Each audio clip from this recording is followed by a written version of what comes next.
வணக்கம். இவ்வுலகிலே 800 கோடி மக்கள் வாழ்ந்து கொண்டிருக்கின்றார்கள்.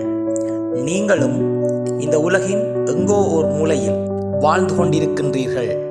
அந்த வகையிலே நாங்கள் மனிதர்களை காண்கின்ற போது அவர்களில் பெரும்பாலானவர்கள் ஓடிக்கொண்டே இருக்கின்றார்கள். இவர்கள் எதற்காக ஓடிக்கொண்டிருக்கின்றார்கள் என்று சிந்தித்து பார்ப்பீர்களாக இருந்தால் பெரும்பாலானவர்கள் உணவுக்காகவே ஓடிக்கொண்டிருக்கின்றார்கள். தங்களுடைய ஒரு சான் வயிற்றுக்காக. இந்த மனிதர்கள் உணவுக்காக பல்வேறு போராட்டங்களை செய்தாலும் அந்த உணவு அவர்களுக்கு முன் இருக்கின்ற போது, அந்த உணவை உண்ணுகின்ற போது அவர்கள் என்ன செய்கின்றார்கள்? ஒரு கையில் கைபேசி அல்லது முன்னால் தொலைக்காட்சி பெட்டி அல்லது பிற மனிதர்களுடன் தேவையற்ற பேச்சுக்கள் என்று உணவு உண்கின்ற போது அந்த உணவை உண்பதை கருத்தில் கொள்ளாது வேறு வேலைகளை செய்து கொண்டு உணவு உண்பவர்களே இவ்வுலகில் 99% வாழ்வதாக ஆய்வுகள் குறிப்பிடுகின்றன. இவ்வுலகிலே பெரும்பாலான மனிதர்கள் உணவுக்காக ஓடிக்கொண்டிருக்கின்றார்கள்.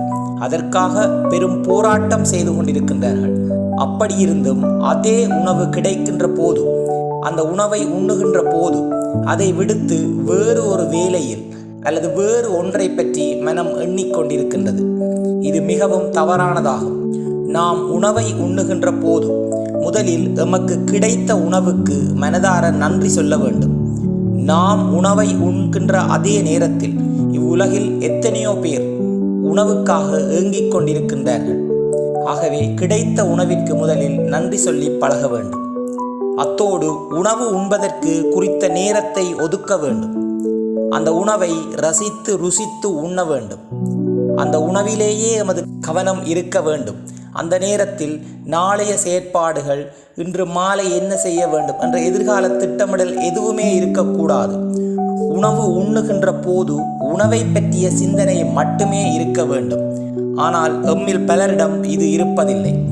எனவே இன்றிலிருந்து நாம் உணவை உண்கின்ற போது வேறு எதுவுமே பேசாது அந்த உணவை ரசித்து ருசித்து வாயிலே சில நேரங்கள் மென்று உணவை சிறு சிறு கூறுகளாக்கி சுவைத்து உண்ண வேண்டும். தயவு செய்து இக்காணொளியை பார்ப்பவர்கள் இனிவரும் நாட்களில் உணவுக்கு மரியாதை கொடுங்கள். உணவு உண்கின்ற போது வேறு எந்த வேலைகளையும் செய்யாதீர்கள். கிடைத்த உணவிற்கு நன்றி கூறுங்கள். அந்த உணவை உற்பத்தி செய்த உழவர்களை மனதில் எண்ணிக்கொள்ளுங்கள். நன்றி.